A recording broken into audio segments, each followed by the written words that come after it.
Okay guys, listen. Okay. Okay, for eto katuwaan lang mga kapatid. Ako sabi ko 7,000. Sabi niya rin, 4,500 na lang. Mas may stress ka na.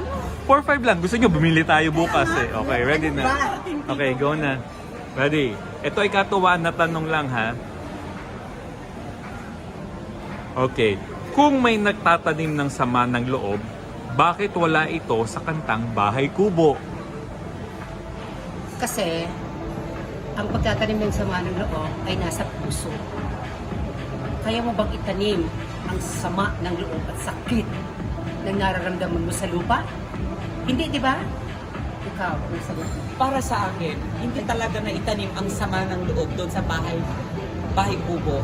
Kasi ang lugar kung saan itinatanim ang sama ng loob ay sa utak, sa puso, at sa katawan. Kasi dito sa isip, puso at katawan, wala nang dilig-dilig yan. Kapag masama talaga ang loob mo, masama talaga ang loob mo. Wala nang dilig-dilig. Wala, pareho talaga tayo ng... Okay, so sino sa tingin nyo ang tama ang sagot at may puwang sa inyo? Comment down below lang po dito sa...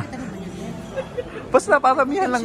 Hindi naman, katuwaan lang. Okay, next. Miss you.